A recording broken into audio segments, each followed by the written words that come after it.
Hey everyone, welcome back to my channel. ఇంకా summer season start అయింది కదా. పిల్లలు ఇంట్లోనే ఉండి అమ్మ ఏదైనా స్పెషల్ ఫుడ్ చేయమని అడిగితే చేయకుండా ఎలా ఉంటామండి. నేనైతే అవుట్ సైడ్ ఫుడ్ చాలా వరకు అవాయిడ్ చేస్తానండి. సో అందుకే ఈరోజు సింపుల్గా నూడిల్స్ చేసిస్తున్నాను. ఇంట్లోనే హెల్తీగా చేసిస్తే ఎలాంటి టెన్షన్ ఉండదు కదండి. ఇప్పుడైతే స్టవ్ ఆన్ చేసి బాణలి పెట్టి ఒక 4 టేబుల్ స్పూన్స్ ఆయిల్ వేసుకోవాలి. ఆయిల్ వేడయ్యాక 1 స్పూన్ షాజీరా వేసుకుంటున్నాను. అది వేగాక జింజర్ గార్లిక్ పేస్ట్ 1 స్పూన్ వేయాలి.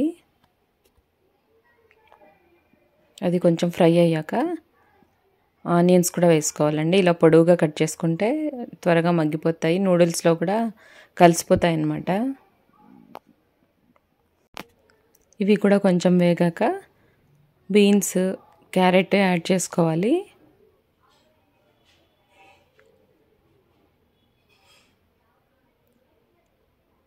ఇలా ఒకటి తర్వాత ఒకటి వేసుకుంటూ మగ్గించుకోవాలి.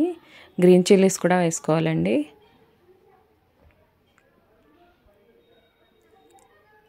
ఇంకా బఠానీ, స్వీట్ కార్న్ ఉన్నాయి నాతో, అవి కూడా వేసుకుంటున్నాను. కావాలంటే క్యాప్సికమ్ కూడా వేసుకోవచ్చు. మా పిల్లలు తినరు కాబట్టి వేయట్లేదు నేను. దాని బదులు మష్రూమ్స్ యాడ్ చేసుకుంటున్నాను. దీనిలో కొంచెం సాల్ట్ వేసుకుంటే త్వరగా మగ్గిపోతాయి. ఇలా సాల్ట్ వేసి కలుపుకోవాలి.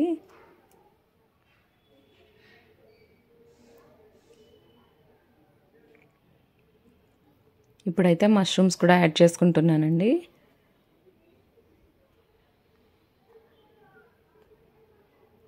ఇలా కాసేపు మగ్గించి తర్వాత దానిలో ఉండే వాటర్ అంతా వచ్చేస్తుంది. మష్రూమ్లో ఉండే వాటరు, ఆ వాటర్ వచ్చేస్తూనే అవి సన్నగా అయిపోతాయి. సో మనకి మగ్గిపోయినట్టు తెలిసిపోతుంది అప్పుడే.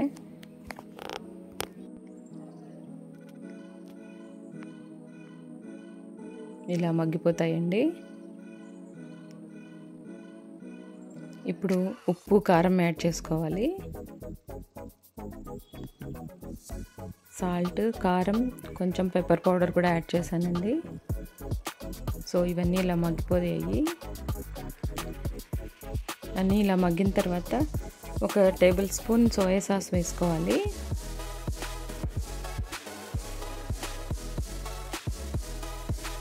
నెక్స్ట్ వచ్చేసి టొమాటో కచప్ కానీ లేదా రెడ్ చిల్లీ సాస్ ఉన్నా కూడా వేసుకోవచ్చు.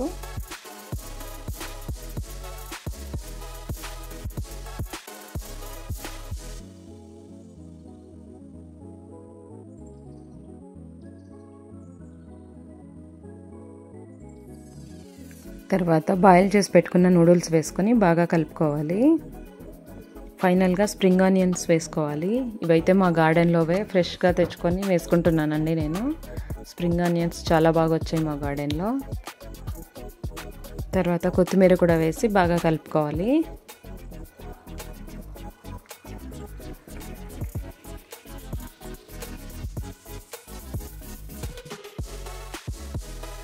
చూసారా, మష్రూమ్ నూడిల్స్ రెడీ అయిపోయాయండి.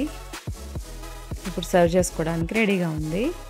మన ఛానల్ ఫస్ట్ టైం చూస్తున్నట్టుంటే ప్లీజ్ సబ్స్క్రైబ్ అండి, అలాగే లైక్ కూడా.